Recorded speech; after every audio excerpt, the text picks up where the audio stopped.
என்னடா இது? முனியம்மா பொண்ணு. அது தெரியும். அது ஏன் இப்படி பிறந்திருக்கு? அவங்க அப்பா மாதிரி.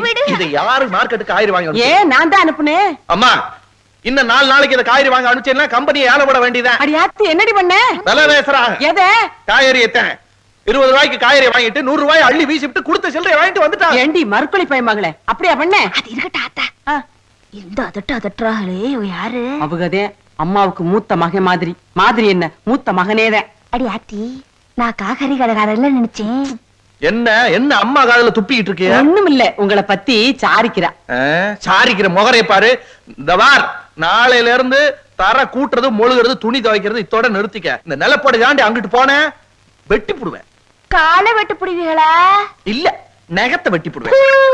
இப்படிதானே? ஐயோ முனியம்மா, என்ன இப்படி செஞ்சு புட்ட? என்ன இது ஏன் பெத்த? ராமு, ரொம்ப மிரட்டாத, பயந்துடும். பொண்ணு பட்டணத்துக்கு புதுசு. 2 நாள் தனியா உட்கார வச்சு கணக்கு சொல்லி கொடுத்தா சரியாயிடும் இல்ல? முனியம்மா, அந்த அருவாமனைங்க. அம்மா, எனக்கு கொஞ்சம் வெளியில வேலை இருக்கு, நான் வரேன். நினைச்சேன். வாடி, அடுப்படிக்கு வாடி, ஒண்ணு பேசுறேன். ஏத்தா, அந்த ராமுவ மூத்த மகன் மாதிரி என்ன, ஆ.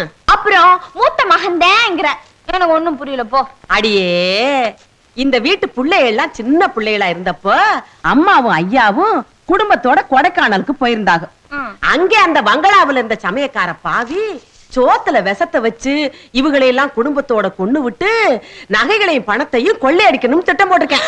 அடியாத்தி, அந்த பங்களாவுல நம்ம ராமு தம்பி எடுபடியா வேலை பார்த்துக்கணும் இருந்திருக்கு. அப்ப அத்தா இல்லாத அனாத புள்ள. அந்த பாவி சோத்துல விஷத்தை கலந்தத இந்த புள்ள பாத்துருச்சு.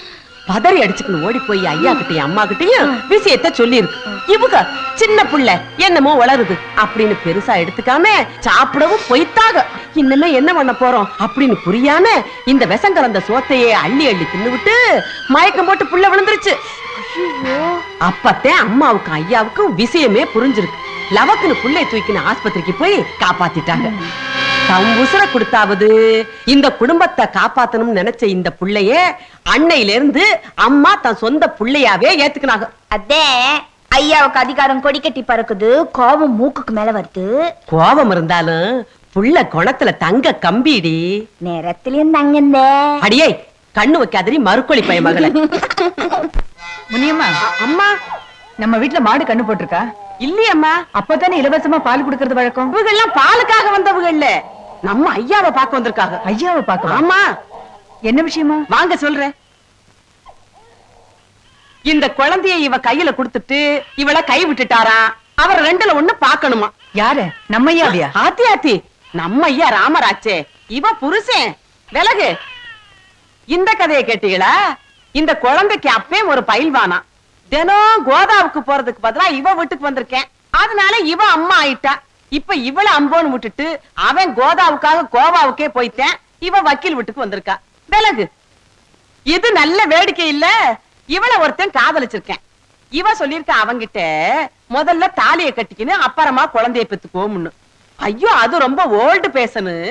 முதல்ல குழந்தைய பெத்துக்குன்னு அப்புறமா தாலியை கட்டிக்குவோம், அதுதான் நியூ பேசணும்னு அவன் சொல்லியிருக்கேன். இவனும் அதை நம்பி குழந்தைய பெத்துக்குனா அவனும் தாலியை கட்டிவிட்டேன் இன்னொரு திகழத்துல. ஆமா, இவங்க அம்மா கதை ரொம்ப சோகமான கதை. பழைய படம் புதிய காப்பி.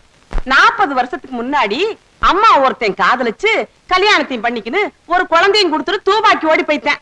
அதுக்கப்புறம் அம்மா பாடுபட்டு பங்கப்பட்டு அந்த பொங்குழந்தைய வளர்த்து படிக்க வச்சு கல்யாணத்தையும் பண்ணி கொடுத்துருச்சு. 40 வருஷம் பொறுத்து அவன் வந்திருக்கேன். புருஷங்காரன் வந்து, அம்மா தாயே நான் செஞ்சதெல்லாம் தப்பு, என்ன மன்னிச்சிருந்து காலில் விழுந்திருக்கேன். அம்மாவும் ஐயோ நம்ம புருஷனாச்சே அப்படின்னு மனசு இறங்கி வீட்டோட இருந்துக்க அப்படின்னு சொல்லிருச்சு. ஒரு நாள் தான் தங்கி இருக்கேன். அதுலதான் இது. இப்ப அவன் அடுத்த வீட்டுக்காரன் எடுத்துக்கிட்டு தூபாக்கே ஓடி போய்த்தானா. அம்மா குழந்தைய எடுத்துக்கிட்டு வக்கீல் வீட்டுக்கு வந்திருக்கு. இப்படி வந்திருக்க அம்புட்டுமே சீவனாம்ச கேசுதான். இம்புட்டு கேசையும் நம்ம ஐயாதான் நடத்தணுமா. வணக்கம் வணக்கம் வணக்கம் வணக்கம் வணக்கம். ராஜலட்சுமி, யாரு இவங்கெல்லாம்? அதேதான் நானும் கேட்டுட்டு இருக்கேன். அம்புட்டும் கேசு. கேசா? ஆளுக்கு ஒரு குழந்தை வச்சிருக்காங்க. அதான் கேசு. இப்படி எல்லாம் கை காட்டுறா சந்தேகப்பட போறா? இல்லம்மா, நம்ம அப்பா சாரு இன்னைக்கு கோர்ட்ல ஒரு ஜீவனாம்ச கேஸ் ஜெயிச்சிட்டாரு. ஜெயிச்சாரா? இவரா? ராஜலட்சுமி மானத்தை வாங்கிடாத. நீ இப்படி பேசுறத பார்த்தா வந்திருக்கவங்களுக்கு என் மேல வச்சிருக்க நம்பிக்கை போயிட போகுது. ஏண்டா இந்த கேஸ் ஜெயிக்கிறதுக்கு நீ ஏதாவது பண்ணியா? ஆமா, எல்லாத்துக்கும் இவன் தான் காரணம். நீங்க கொஞ்சம் சும்மா இருக்கீங்களா? அம்மா நீங்க உள்ளார வாங்க, எல்லாத்தையும் விவரமா சொல்றேன். அப்பா சார், ஒரு கைசியும் விட்டுறாதீங்க, எல்லாத்தையும் ஒத்துக்குங்க. சீதா, நீ இங்க இருந்து புறப்படு. அம்மா நீ கிராமத்து பொண்ணு, உனக்கு விளக்கமா சொல்லுங்கிற அவசியம் இல்லை.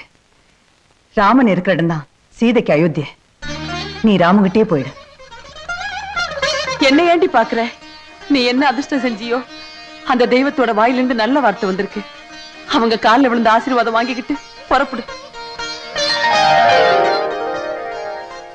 சீதா, நீ அவங்கிட்ட போய் இங்க நடந்ததையெல்லாம் சொல்லி அவன் மனசை வேதனைப்படுத்திடாத. நீங்க இத மனசுல வச்சுக்கிட்டு வருத்தப்படாதீங்கம்மா. நீயும் அவன் மாதிரியே பேசுறியே. என்ன சின்ன பொண்ணு பாத்துட்டியா? பிடிச்சிருக்கா? இடமெல்லாம் எப்படி? பெரிய இடமா? சின்ன இடம். என்ன தீப்பெட்டி சைஸ்ல காமிச்சிட்டு போறான் கைய? டேய் என்னடா நீ பாட்டு கைய சின்னதா காமிச்சிட்டு வந்து உட்கார்ந்துட்ட? வசதி குறைச்சலா? நீ வேற பட்டமா, ஆ. அந்த பொண்ணு செல்போன் சைஸ் தான் இருப்பா. ஆ. ஆனா அவ திமிரு இருக்கே, சாட்டிலைட் டவர் சைஸ்ல இருக்கு. அட்டேங்கப்பா, இந்த குழந்தைய நம்பி பொண்ணு பார்க்க போய் ஒன் டே பிசினஸ் போச்சு. எனக்கு தெரியும்டா இந்த குழந்தை போய் இப்படி ஏதாவது ஏடா கூடமா செய்வான்னு. நீ என்ன பண்ற, பேசாம உன் மூஞ்சிய அழகா ஒரு போட்டோ எடுத்து அவங்கிட்ட கொடுத்துரு. அவன் அந்த போட்டோ வச்சுக்கிட்டு பொண்ணு பார்க்க அலையட்டும். போட்டோ பிடிச்சிருந்தா நம்மளே போய் பார்த்து வந்துருவோம் பொண்ணு.